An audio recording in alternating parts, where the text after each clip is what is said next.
Bonjour à toutes et à tous, ici Franck du podcast Anonyme. Un petit épisode en solitaire, pendant qu'on retrouve un peu nos marques sur la chaîne, pour vous parler d'un coup de cœur à moi. C'est Night version 1.5 pour cette édition. Ça c'est un exemplaire qui nous a été envoyé par les éditions Entremonde. Et moi je possède Night depuis la première édition et c'est un jeu que j'adore. Alors, pour commencer, il y aura un lien dans la description sur le site du jeu lui-même. Et je vous conseille d'aller y télécharger le kit de découverte qui contient univers, règles, pré-tirés, scénario et qui va compléter ce petit overview que je vais vous faire. Alors, on a une petite visite. Allez, monte. Voilà tout le monde. Petite visite d'Aristote. Aristote qui fait coucou à la caméra. Voilà, le chat qui vient. Night, qu'est-ce que c'est? Night, c'est un jeu de création française. C'est un jeu post-apocalyptique. Ça se passe dans le monde d'ailleurs, en 2036. Ça fait 2 ans que l'anathème a attaqué et a recouvert le monde plus ou moins de ténèbres. Il y a eu aussi une épidémie, enfin il s'est passé plein de choses terribles.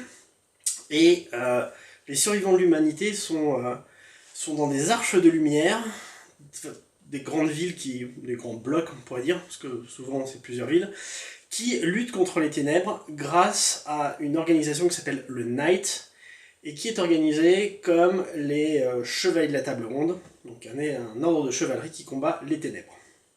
Alors, post-apocalyptique et chevalerie de la table ronde, ça fait un peu penser à Westland, et puis des combattants avec des grosses armes et des armures, un peu occulte contemporain. Il y a Trinité, on reste dans des thèmes donc qui sont chers à nos concepteurs français, mais là on a un jeu qui est assez particulier et qui a vraiment son originalité, sa propre marque de fabrique, et qui est vraiment très bien.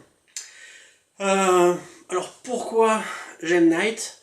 Déjà c'est une création originale française, ça nous change des ressorties nostalgiques de vieux jeux dont on change pas les systèmes et on fait un peu toujours la même chose. Et c'est un bouquin complet. Alors c'est un énorme bouquin, il fait 450 pages et des brouettes. Magnifique, superbement illustré, très bien mis en page, clair, bien écrit, le français est propre, moi j'ai pas remarqué de coquilles particulières ou de gros problèmes. Et dedans vous avez l'historique, l'univers tel qu'il en est, les méchants du jeu, leurs secrets, des tonnes de cadres de scénarios, 6 missions pour comprendre bien tout ce que le jeu propose, et de quoi faire avancer vos knights jusqu'à ce qu'ils deviennent les futurs Lancelot et Gauvin de la table ronde sans aucun problème. Donc c'est un jeu qui est complet, qui se suffit à lui-même.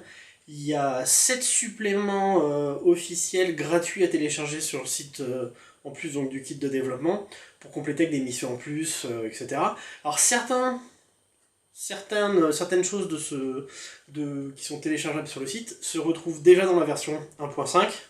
Cette version 1.5 ne change pas vraiment de la version originale, à la base. Le bouquin était complètement refait au niveau de la maquette. Ils ont intégré les errata. Et puis aussi tout ce qui était paru dans ce petit supplément d'aide de jeu et de mission, qui a été intégré au livre de base. Mais les règles sont les mêmes, le jeu n'a pas du tout changé, et tout ce qui a pu paraître est totalement compatible. Voilà, c'est un jeu complet. Alors, ça a le défaut qui est associé, c'est un énorme livre, il y a beaucoup d'informations dedans, voilà, faut avoir envie de manger un aussi gros morceau.